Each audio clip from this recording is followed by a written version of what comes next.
This is Duke University.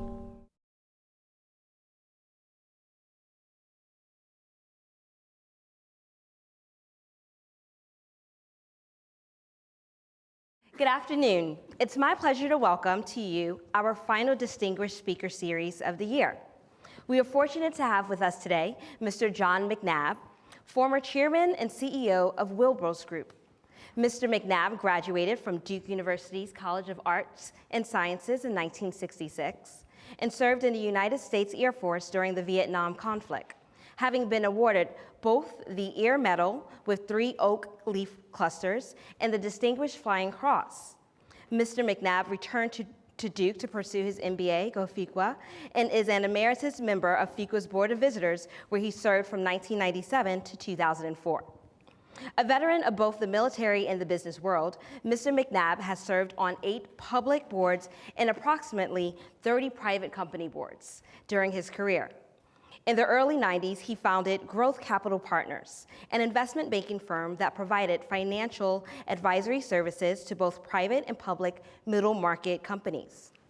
In 2011, he sold the company to Duff & Phelps, a leading global provider of financial advisory and investment banking services to clients in North America, Europe, and Asia.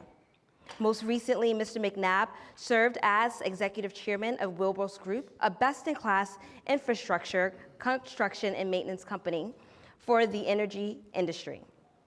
Prior to last November's presidential election, Mr. McNabb served as key player in developing and running the Trump Leadership Council.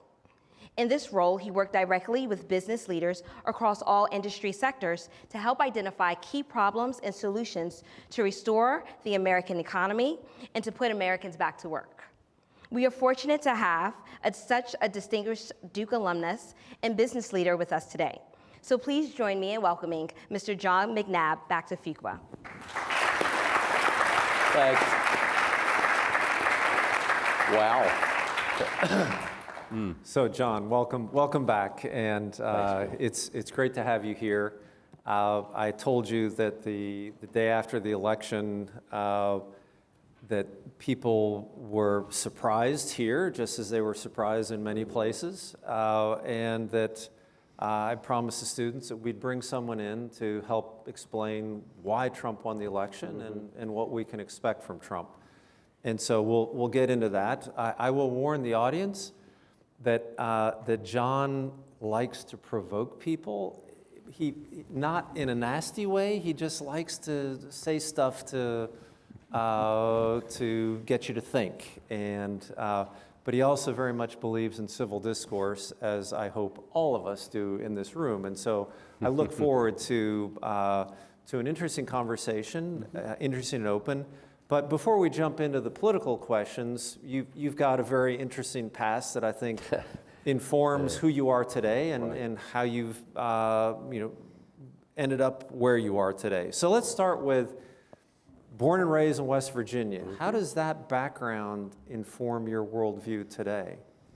Well, Bill, I'm happy to be here. I am an emeritus on this board of visitors and love Duke University, and very happy you're in the seat you're in, my friend. I think that the business school, with the ratings we have and what this means for the university, the community here, but also for students to graduate from a top-ranked school is very, very important. And that's why people want to come here, I think. So I grew up in Charleston, West Virginia. There wasn't a whole lot of money around, didn't have a silver spoon. 2 of my grandparents didn't go to school. 2 of them went to the 3rd and 4th grade. My grandmother was the most educated. She was in the 4th grade, couldn't write. Came from a background, kind of an interesting background, a lot of military people. A.P. Hill, the Civil War general, who was violently against slavery. I'm a direct relative of Daniel Boone, Benjamin Rush Milam, who was one of the founders of the Republic of Texas, and this all sort of generated through Virginia. Virginia was the kind of the seed and the heart for a lot of what happened in the U.S., at least half of the U.S. Went to high school, started working when I was 10 years old, punched a clock. I don't know how many people have actually punched one of those time clocks, but it's a good experience. And I punched the clock from the time I was 10 years old till actually I graduated from Duke in the summers, working in a meat plant.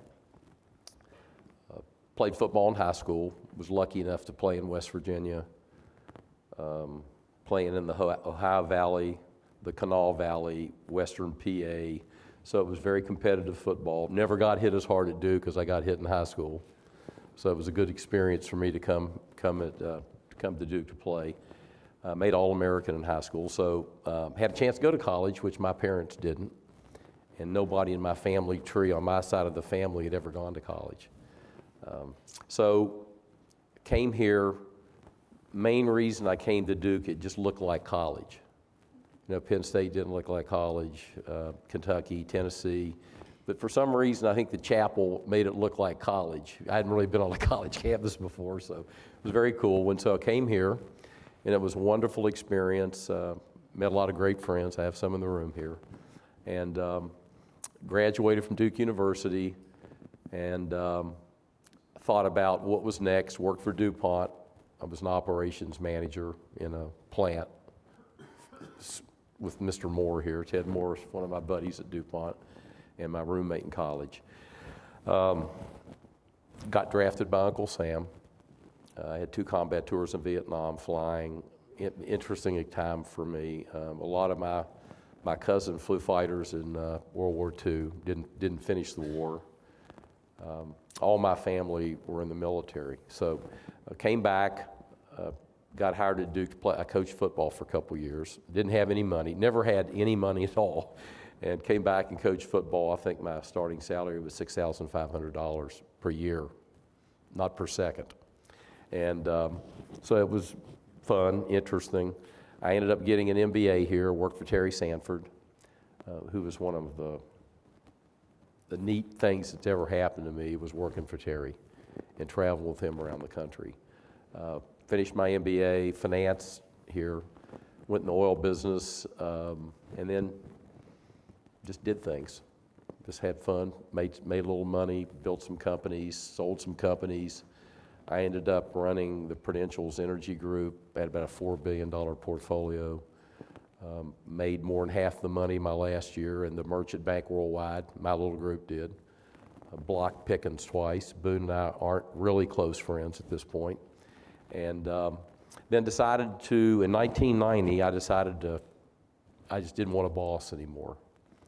I had a lot of opportunities. The Bechtel family want me to run their energy group in Russia. It was mainly a Russian business. Had lots of great opportunities.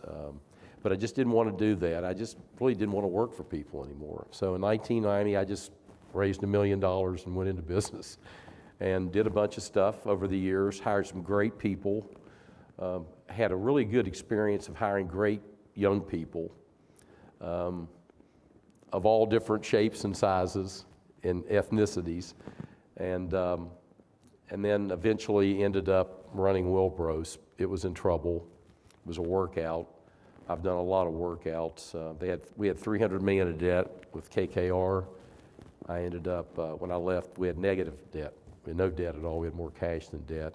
Company's going to do fine now. We got out of most of our international business.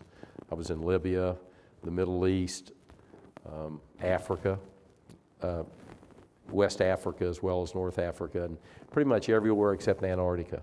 And Willbros is one of the largest contractors, energy contractors in the world at that time. We were like a $2 billion company with maybe about 13,000 employees. So it was a piece of cake, easy. So you've gotten a few decades past West Virginia with interrupting my well-planned charting of questions, but so you actually were an All-American your senior year at Duke. And so was it because you got drafted that you didn't have a professional football career? Oh, no. I mean, I just didn't. I was so tired of football. My junior year, I played nose guard, and Brian Piccolo, which some of you probably remember Brian's song. Some of you probably don't remember Brian Piccolo looking around the room here, but Brian Piccolo was a great person, a wonderful running back at Wake Forest. He ended up playing with Gale Sayers for the Chicago Bears, contracted cancer and died, and there was a great book written called Brian's Song. And Gale Sayers, comes out of this just like Brian Piccolo. Anyway, I had 22 tackles against Wake Forest as a nose guard, and I think it's the most for a down lineman in Duke history. So I was just getting set playing defense, and the coach came to me during spring practice. He said, you're really doing a great job playing defense. We want you to be an offensive guard. So I ended up, made a couple of All-American teams my senior year. It was Lineman of the Year in the ACC and all that. So, but that's not all that important. Yeah, no, but you could have been a football star. Yeah, it just chose a different path. So let's jump all the way to the Trump Leadership Council. So you were one of the co-founders of the Trump Leadership Council. So tell me, how and why did you get involved in that role? Well, that's actually a pretty interesting story. So I've been involved with some really interesting people. Every public company I've been on has been successful. Most of them have been sold.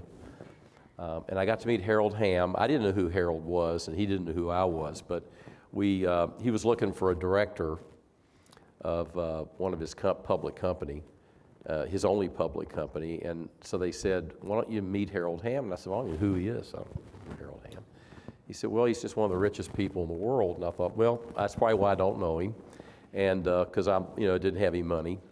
And so I met Harold Hamm and David Boren, who was a U.S. Senator with Terry Sanford. And David is a dear friend of mine. I've been on both of David's public boards. He's president of OU right now. And I'm very close with Terry in the Senate.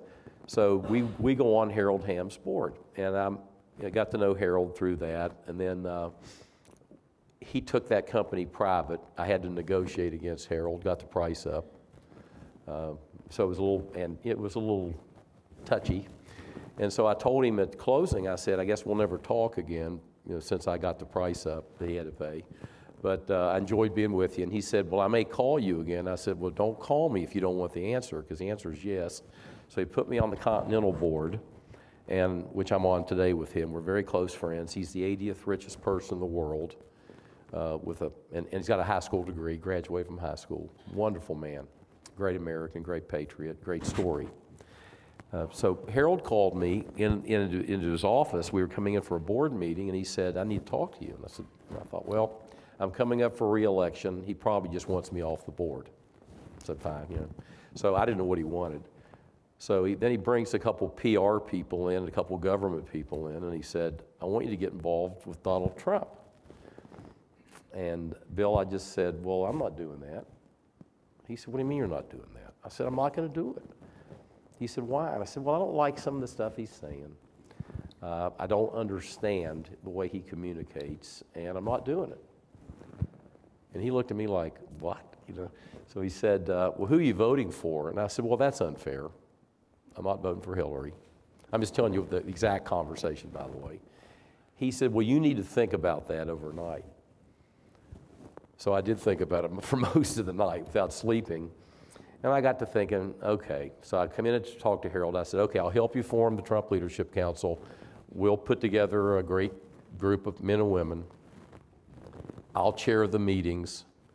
And you know what he said? That's exactly what I wanted you to do yesterday. So anyway, we put together a group of about 50 men and women, Bill, with 10 different disciplines, including agriculture, defense, trade, banking and finance, transportation, manufacturing, et cetera, and healthcare. Tom Price was one of our healthcare guys, by the way, who's now in the cabinet. And so we had 10 groups, 5 each, and these are CEOs, world-class people. We had an economic group with Art Laffer and Larry Kudlow, and it was big time.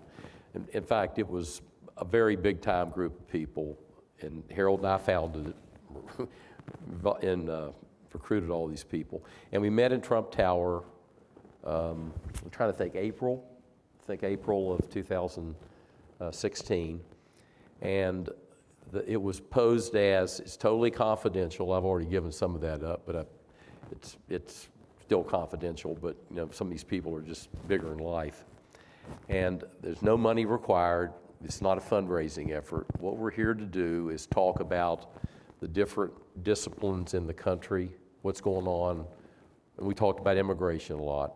I've talked about steel production, we talked about oil and gas, we talked about agriculture, we talked about pharma. And these are CEOs from the Cleveland Clinic and Pfizer, and it's an amazing group of men and women, very amazing. And so Harold sat here, Donald Trump sat here, and I sat here, and there were 25 people around the table right off in his boardroom, where you've seen pictures of him conducting business, 25 people on the outside. And so we went through the first group, then we took a break, second group came in. They had worked together for about a month to put together their view of what's going on in their discipline in America. And it was posed as, this isn't about politics, this is about what's going on in the U.S. And it was incredible to hear. Tim Plenty was sitting right here. He ran banking and finance. A very interesting crowd of people, very eclectic crowd. And so I got a chance to listen to what's going on in defense from admirals, generals, Boeing, you name it. And the same thing, we had some of the top farmers in the U.S., and they went through what they thought about what was going on with agriculture. And so we had takeaways. Donald asked questions after that. And I got to know him a little bit. It was not like I thought he was advertised. I mean, he's quiet, charming, funny, great listener, thoughtful. I mean, all these things you don't believe about Donald Trump. And he's an amazing guy. And I've been with Melania a lot, and Ivanka, and the whole crowd. In fact, at the RNC, I looked over and saw this great-looking woman. And the Trumps don't drink. None of them drink, or nobody's on drugs, and they're all kind of quiet, thoughtful people. And I looked over, and I was with one of my assistants in politics, and I said, "Who is that?" I said, "Marla Maples." I said, "Oh my God." I mean, his ex-wife they're close. And I'm trying to reflect on my personal life, and I can assure you my ex-wives aren't really close with me. And so I'm thinking, who is this guy? So very interesting, Bill. That whole experience was so helpful to me. And so along the way, we provided feedback to Mr. Trump relative to immigration, to trade. For instance, with trade, the book was, we had basically effective trade agreements worldwide, not the TPP. NAFTA was okay. And so what we decided is, if we would just enforce our parts of trade agreements, this would work. And so you've seen what Mexico's done, you've seen what Chinese have done, now you've seen what some in the EU are doing.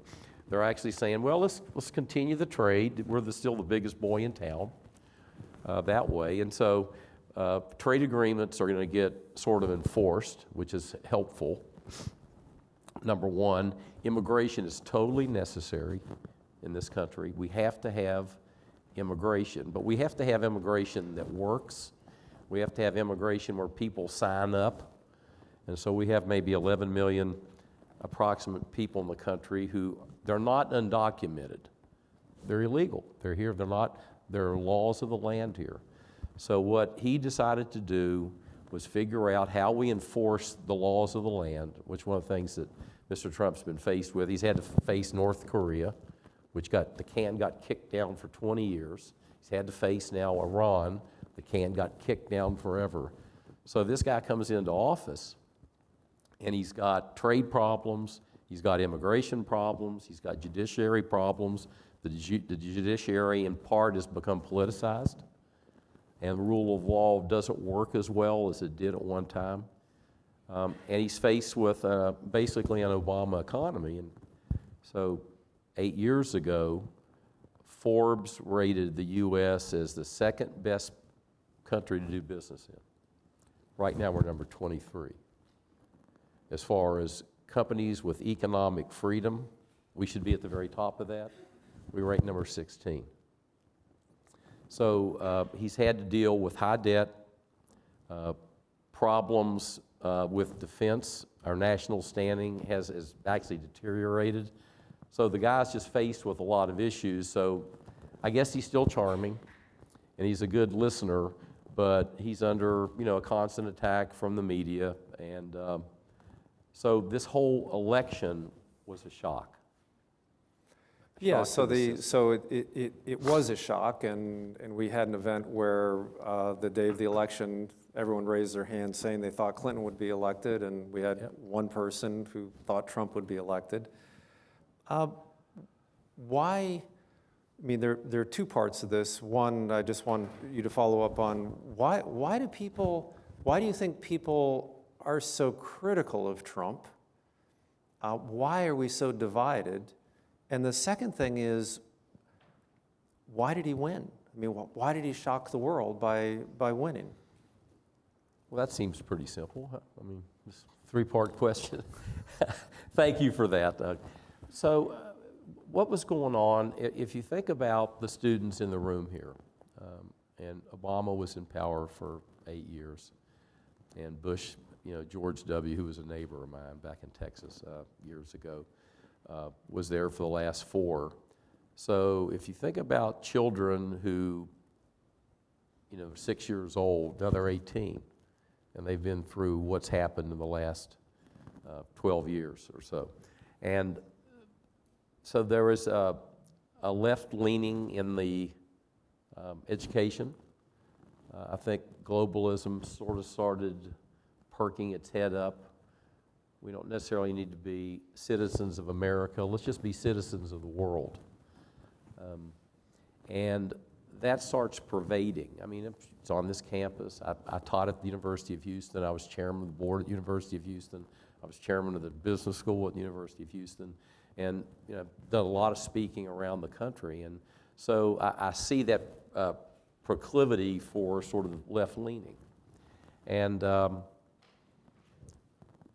there's still people out there, if you think about Bill in the election, I hated asking people who they're voting for. I mean, they look at me and they say, well, you're a Trump person and all that.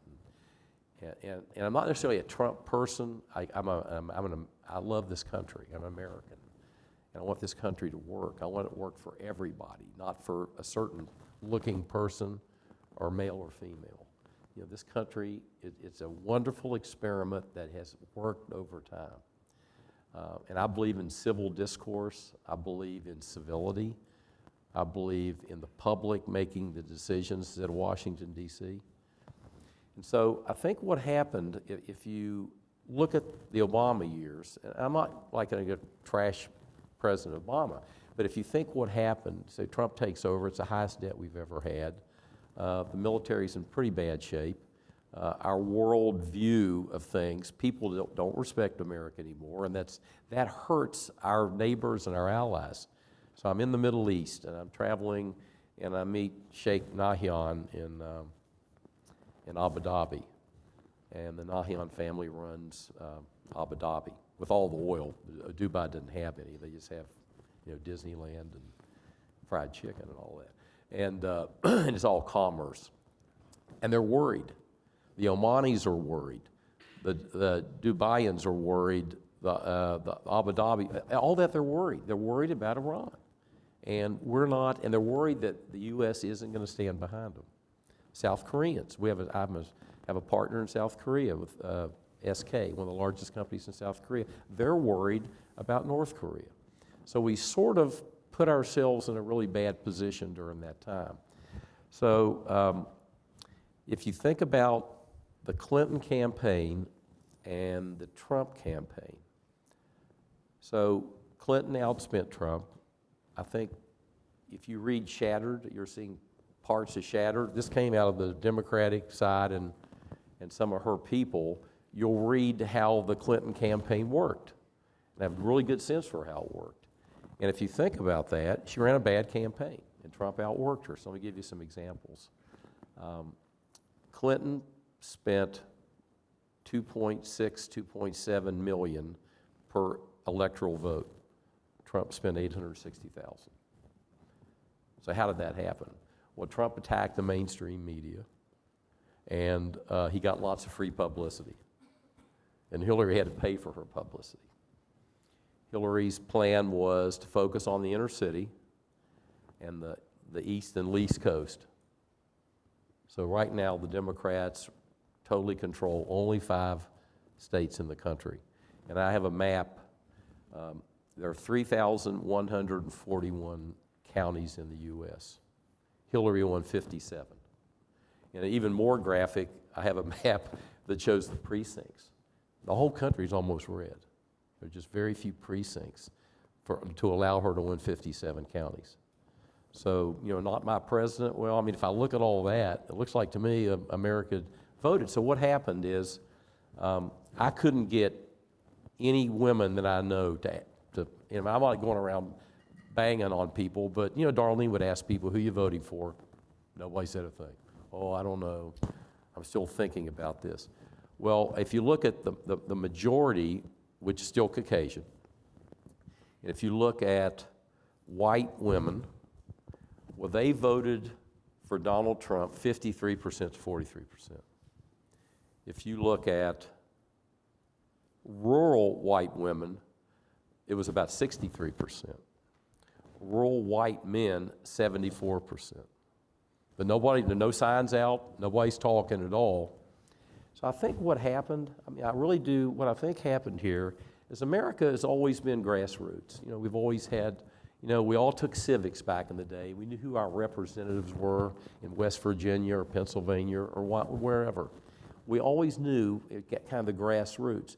Well, I think what happened is Washington kind of went globalist, and I think a lot of people still cared about, Buncombe County or Durham County or wherever. I mean, people were still sort of in the grassroots. So what I think happened is, as Hillary flew from the east to west coast, raising money, getting the entertainers on her side, which was a real mistake in my opinion. I don't think the entertainers are nearly as popular or believable as they were.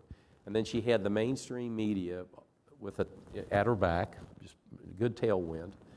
I think as she flew across the Rust Belt, as she talked about globalism, that I think the women especially voted for jobs, for safety, and for security.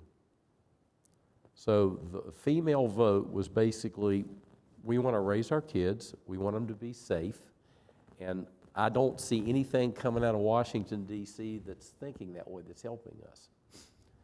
So what you saw on, if you see the polls, Bill, on November 6th, so HuffPo's got Hillary winning by 99%. Even on the day of the election, the New York Times comes out and said 98% probability that Hillary's going to win. And they're popping corks in the middle of the afternoon. It's over. We won. But what happened is the people woke up, and I said this I was a Trump surrogate, so I was on TV some, and couldn't find anybody else. They had to use me.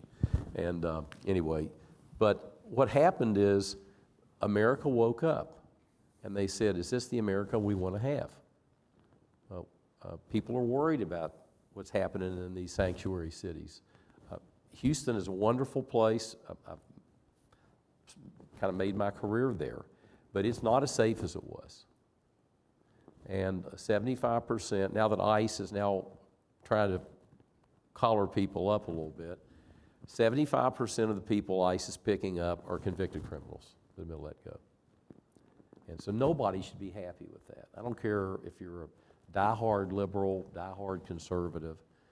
And as you know, Bill, I'm a social liberal, care about education. I spent some time with some great friends today, Dan Hill and others at Durham Nativity School. And that's a school full of boys from 5 to 8th grade, all of color, wonderful kids. And so my wife and I support that. Darlene and I have a foundation. 100% of our foundation money goes to the kids. We don't, I pay my expenses for the foundation just out of pocket because I want that money to go right to the children. I'm a fiscal conservative. Terry Sanford, my great friend, was a social liberal and a fiscal conservative. So I kind of followed his footsteps. I'm actually probably more of a independent in a lot of ways, but I worried about the country, and that's why I got involved with Donald Trump. So you mentioned that Trump attacked the mainstream media. The reality is that many people and groups felt attacked by Trump during the election and post-election. I make the point that if Clinton had won, there would have been a number of unhappy, angry people. But when Trump won, there are a lot of unhappy, angry people. And so the question is, because there was so much divisive rhetoric during the campaign, how does he actually bring people together and create a common ground for this great country? So you'll have to excuse what I think, because some people around the room might not like what I'm getting ready to say and think. I think you have to, when Obama got elected 8 years ago, basically, Darlene asked me, she said the next morning, she said, well, what do you think? And I said, having been a Democrat, having worked at the Carter White House, some of my great friends were Democrats, Robert Byrd, lots of those, so that's kind of how I grew up in West Virginia. I said, well, I'm not happy about it, but I just hope he does one thing. She said, what's that? I said, if he'll just focus on jobs, he'll be a great president. He did none of that. So our first post-racial president ends up dividing the country like I've never seen before, because I wasn't around during Jim Crow and segregation. But so the country's been divided anyway, okay? And so it's, and I can remember being attacked, I was attacked in Washington. Had my wings on, medals, and a bunch of kids with black masks. They all, now listen, it's all manufactured. They're all probably getting paid. They all had the same outfits on, calling me a thug, a racist, KKK, and I'm thinking, don't you guys, haven't you all figured out the Democrats started the KKK? I mean, I don't know where they were thinking about history. But I was accosted in Washington, and I don't think it's fair. I don't think that, I can tell you that when Obama got elected, I didn't go out with a baseball bat and start beating up cars and stuff like that. I just said, I hope he focuses on jobs. So I'm not going to comment on how he talks, what he says, because I'm about as politically incorrect as anybody. I'm sure I'm more politically incorrect than anybody in this room, but he just has a manner about himself.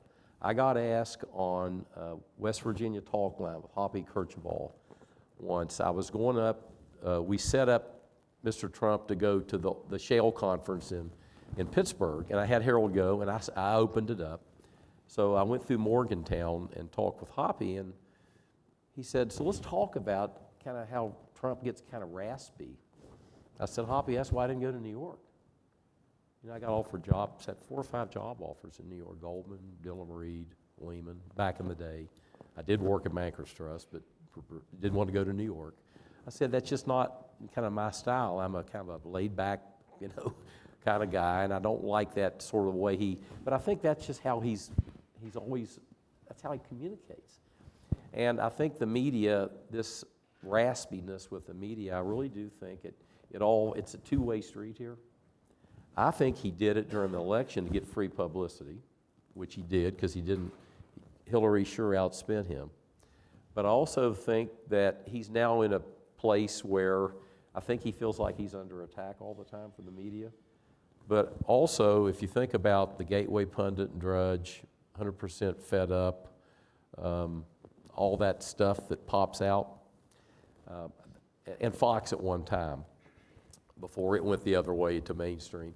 I think you end up with a different media than we've had. I'm not sure the mainstream media as it exists today is going to exist. I really think it's going to move away from that. If you look at Harvard did a study on media impact on the election. And the closest thing to a positive for Trump was 30% positive from Fox. And it's 98% CNBC, CNN, they're all up there. And Fox was even 2/3 to 1/3 negative. So I think he feels like he's under attack. Now, I haven't talked to him lately, and I chose not to go to Washington. I chose to just have a nice life, kick the cow and play a little golf or whatever in Texas and North Carolina. And I just really chose not to become an ambassador or go on the cabinet. There was talk about me becoming Secretary of Energy. And, I called my wife. I said, you want to get an apartment in Arlington? You come up, She said, no. I said, you want to go to Ottawa or Amsterdam? No. So I thought, well, I guess I won't be in the political scene anymore because my wife has made that decision, I'm just not going to do that. I think right now I worry about the country. So to answer your question the long way around is if jobs get created, we become more safe, we figure out how to deal with immigration because we have to have immigration in this country, then I think grudgingly we'll start coming back together. Okay. So to pick up on the immigration theme, there was a lot of publicity about the executive order on immigration, a lot of talk and some action in terms of an executive order on H-1B policy. So I know one of the reasons why you're a fan of Trump's is that you feel he listens to the business community. So there's something that we run out of Duke called the CFO survey, right. And so there's some advice that CFOs would like to deliver to President Trump. Number one on that list is stop talking about reducing H-1B visas. That the business community feels like these are critical in order to produce innovation, growth, and continued job development. He's just changing that. As we speak. Yeah. I think he's smartening up about that, because we have to have that. I had a Merrill Lynch, I sold a company at Duff & Phelps. I was vice chairman of Duff & Phelps Worldwide for a while. They couldn't find anything to do with me, and I told them I didn't want a job, and they said, well, how about vice chairman? I thought, well, that's great, it's a meaningless title, and so I was vice chairman. So we had Merrill Lynch, economist in, and his first slide was Trump is anti-immigration and anti-trade. And I said to him after, I said, what? But see, that's the mantra right now. It's he's under attack from a lot of people. It was clear to me during the campaign, to digress for a second. So he outworked Hillary. She had 34 rallies nationwide. And she had an average in those 34 rallies of 930 people showed up. And this was Jay-Z, and she had a lot of movie stars, and 930 people. Trump had 87 rallies, U.S.-wide, and the average attendance was 6,500 people, and he was the star. So Trump has a lot of energy, and he was working those swing states right up to the bell. And Hillary they had already decided they won. So I think you just have to get back to the heart of America, and think about, there are a lot of people out there that felt disenfranchised. There are people who haven't voted for a long time, hadn't registered for a long time, and then especially with the female vote. I always thought, and I said this on TV a couple of times, I said the women they want jobs. They want to be able to raise their families, and they want to do it safely. And I think the combination of Hillary's likability negative, there's, with Benghazi and a lot of that stuff. And I had a business in Benghazi, so I watched what was happening over there and in Tripoli, why that all happened and it unfolded. It just wasn't believable. And then you have this, so it's a kind of a confluence of issues that surprised America. Because if you look at the polls, just Google up polls on November 6th. You can all do that. You'll be shocked. And then on November 8th, on Election Day, the New York Times comes out and says she's the winner, because of the poll. Yeah. So to continue down the list, so number one was the immigration question. Tied for second was stop tweeting and stop going off script. So do we have a president who can stop doing those things? Okay, so a really good question. He's not going to stop tweeting. So I guess that's the answer to that. And by the way, I won't be able to provide any input on that to him. He's got a lot of followers, and for some reason, I have no idea, he's going to keep tweeting. If you notice, and he should notice this, and again, I'm not in his ear, we did our thing before the election. Every time he went on script, positive things happened. So he was told a long time ago by a lot of people, including me, we need immigration, we need to fix trade, you need to stay on script, and those kind of things. So Newt Gingrich said once that Mr. Trump is like an Indian elephant, and I've spent a lot of time in India. Was co-chair of a University of Houston, Great Lakes in Chennai joint venture. I was co-chairman of it. Spoke at a graduation with Shashi Tharoor. So, and the Tata family is talking to me about getting involved with them. They came over and asked me if I wanted to get involved with the Tatas. I know Ratan Tata. And so we know about Indian elephants, and he said, so you're just riding along with your little stick and everything's fine, and you're in charge. And then the elephant sees a tree on the right, goes over and eats it. So it comes back on the road, you're jingling along. Elephant sees a tree on the left, eats it. And Gingrich says that's sort of like dealing with Donald Trump. He's very single-minded in a lot of ways. But again, quiet, charming, funny. But I think we got what we got. And the American, if you look at the precinct map and the fact that Hillary won 57 counties out of almost 3,200, America spoke. So it's up to him to govern. He has to be able to govern. And it's up, and if he can do what he's been in office, 1,000 days? I'm sorry, 3 months about.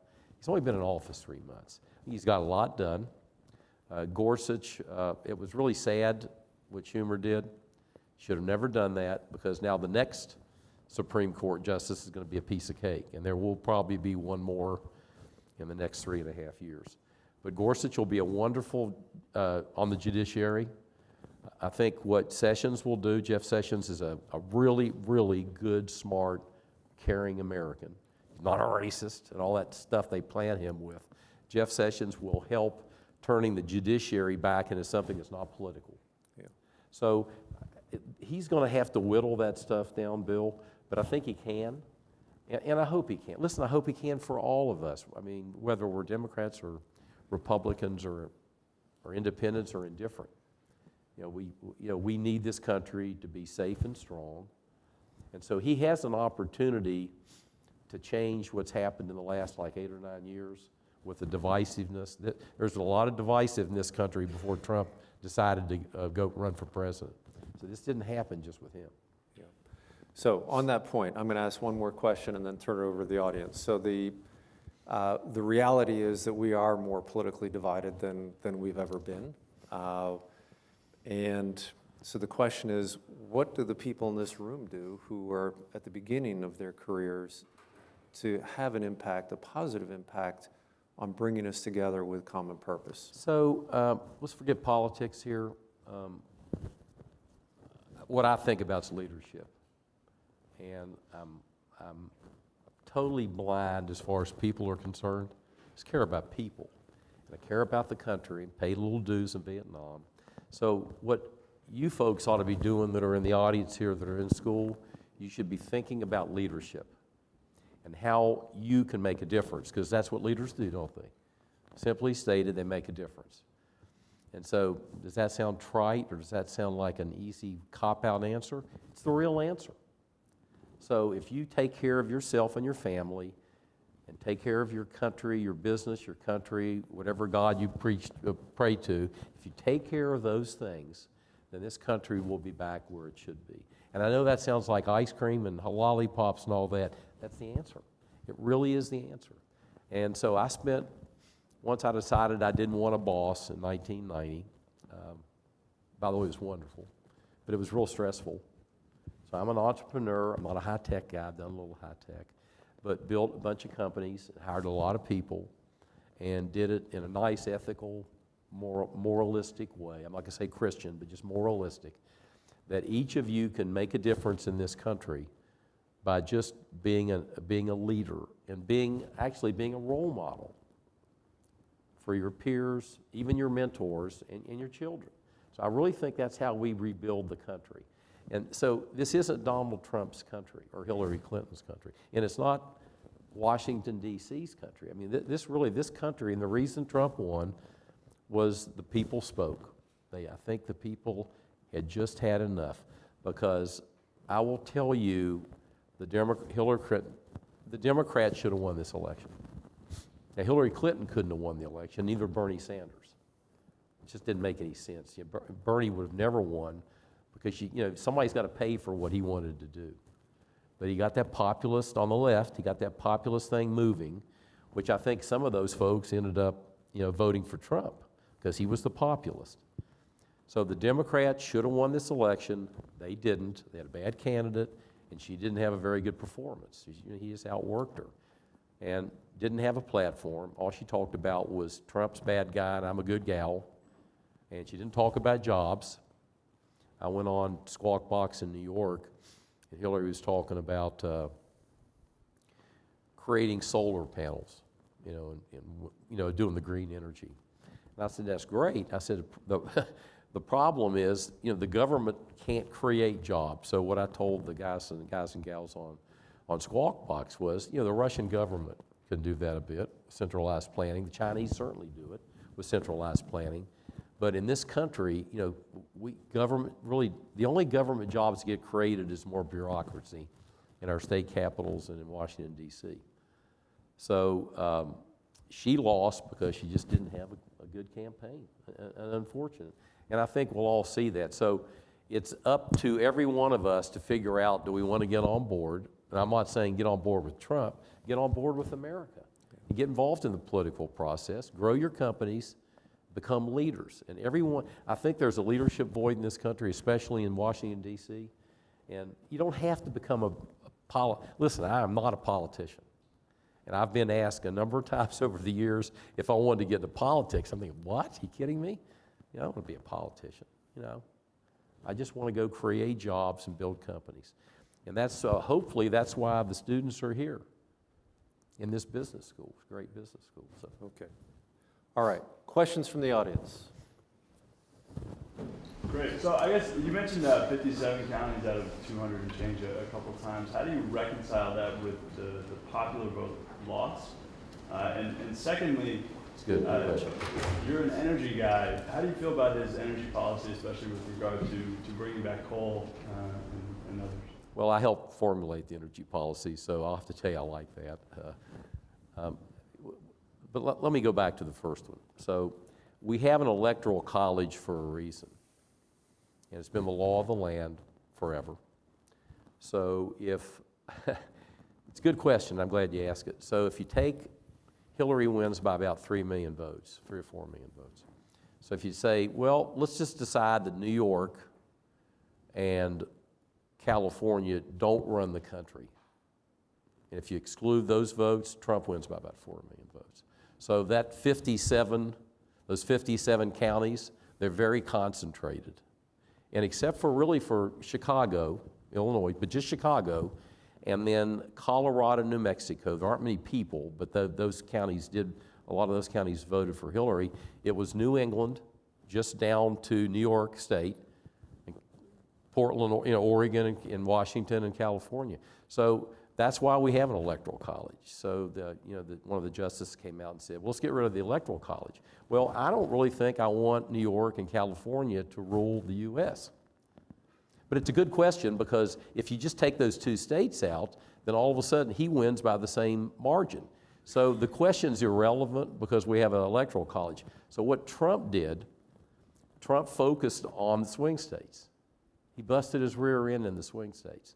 And I got involved in this campaign pretty heavily with some really good friends in the room. And I got involved with the coal people in West Virginia. I'm a West Virginian. I grew up around coal fields and pipelines and oil and gas and coal miners, and that was my family. They're coal mining people, basically, and they didn't own them. They just worked in them.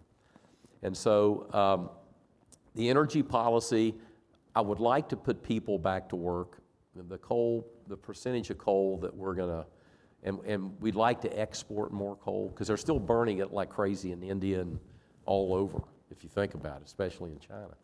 So I'd like to put the coal miners back to work, and there were some pretty inane EPA regulations, which really didn't make much sense. I mean, people aren't out there trying to trash their neighborhoods. They just don't want to. And so I want coal to be a part of it. I would like to see all forms of energy on the same playing field. And we're having trouble in Oklahoma with wind. They're destroying the bird population. They're pretty unsightly, unseemly, and if the wind doesn't blow, you don't get any energy from that. And we haven't developed batteries enough yet that size that makes a big difference. But I'm all for green. I'm all for liquefied natural gas, CNG. I'm all for all that. And there isn't anybody that I'm in the oil and gas business with that isn't for all that. So if you think about the Saudis right now, we're going to build 15 nuclear plants. They're in the process of looking at building 15 nuclear plants. So everybody around the globe, and by the way, I'm all for safe nuclear, and we can do that. Makes a lot of difference.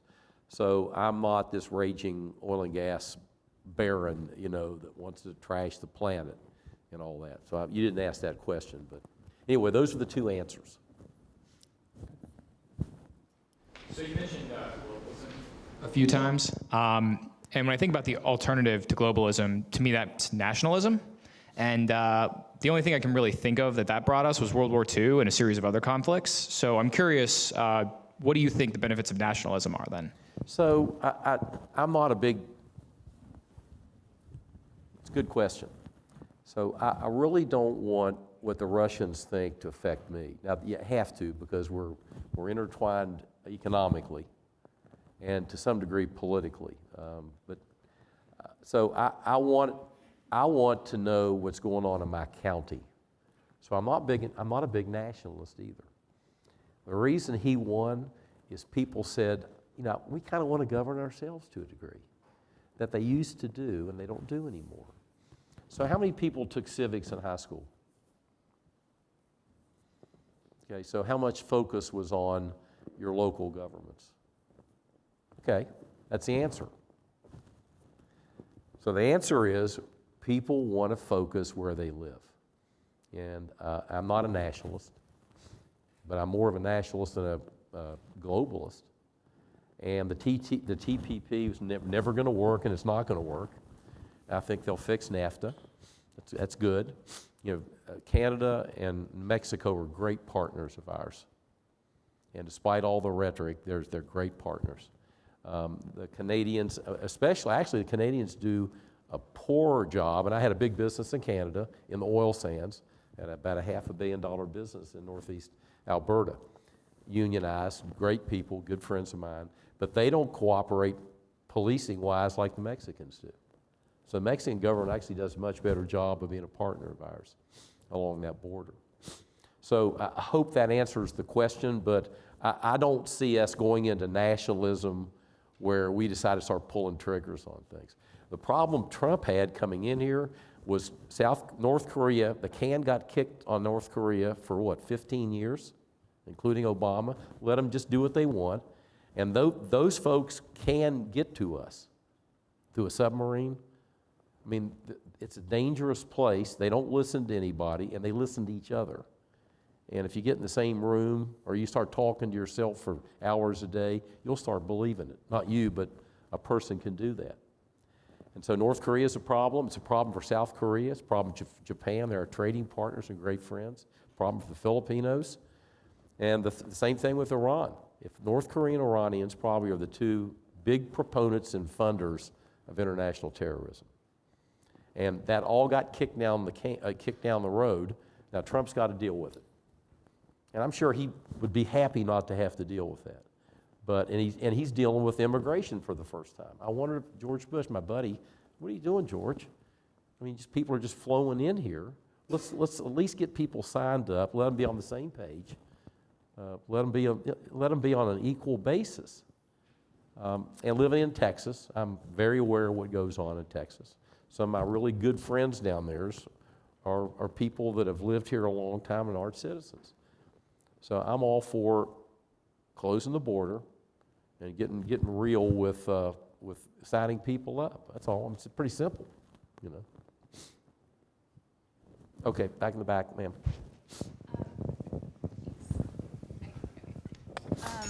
Thank you, first of all, for being here to share your perspectives. I wanted to talk a little bit about jobs. I know that you said that you felt like if Obama focused on jobs, everything would be okay, and then he didn't. However, when he ended his presidency, unemployment was at historically low rates. So I'm wondering how you reconcile that with your perspective, and if you're looking at he needs to have a certain type of job that he was focusing on, or something like that. Yeah, but that's a really good question. I guess you all heard that. So first of all, do you believe the unemployment rate? It's low, but do you believe it? So, you know, the unemployment rate's based on people trying to find a job. How about that? Well, there are a lot of people that have quit trying to find a dang job. So we're underemployed in this country about 20%. And so, you know, I'm not, you remember, I get real combative, but that was a great question. But I don't believe the unemployment rate makes any difference at all. It never has. The government, Republican and Democrat both, have kind of hoodwinked the country about lots of things. So I think we've got underemployment at 20%. You and I won't drive into Boone County, West Virginia. We're going way back in Western North Carolina. There are a lot of people in this country that are really struggling. And what concerns me also is the technology, driverless cars. Bill and I were talking about today. You know, we get driverless taxis. Well, how many jobs do we lose there?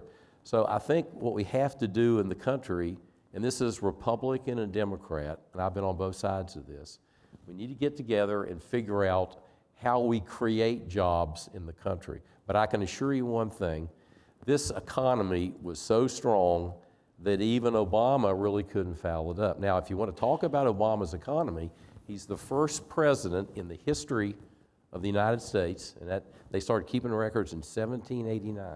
He's the first president that never had a 3% growth rate.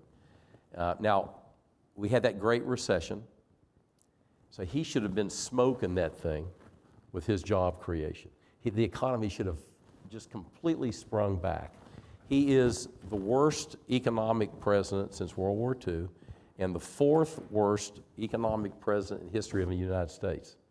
So he didn't focus on jobs. I focused on jobs. I focused on them. And people around the room here did, but Obama did not. What he did is job creating, killing regulations, fact. And some of that's going to get pushed aside. Dodd-Frank has made it very difficult for small companies to raise capital. And with all this plethora of private equity, a lot of people can't get bank debt. And we have some bankers in the room. We've got a chairman of a bank over here sitting over there smiling at me. And so I still believe he didn't focus on jobs, and he should have. So that's more of an answer. And by the way, I have thought about this forever. And I'm not mad at Obama. I'm worried about the country and our ability to create jobs. And this isn't political, it's about people. You know, I grew up poor. I was around a lot of people that didn't have jobs. You know, pretty sad if you could drive in West Virginia right now. So I'm all for figuring out with this business school and people elsewhere, forget the party affiliation, how we create jobs in the country. A good question. Thanks for coming today. You know, I have a different perspective of our president. I have to be honest, you know, based on what he said. Sure. So my question is, I think it's very pertinent to, you know, the business school and for future leaders. One thing which I still cannot fathom is President Trump figured out the sentiments of the people, which other people could not figure out. And based on what you're saying, he knew, you know, what the people wanted, and he worked towards that, and that's the main reason why he won. So as business leaders, how can we figure out, you know, what's really wrong? I think that's what I'm trying to figure out. Why he did something which others couldn't, that's part one, and what we as leaders can do to figure out, you know, sniff out such issues. So I started a merchant bank, and I thought, so who do I want in my merchant bank? Do I want all Harvard men? Do I want all University of Texas T-SIPs?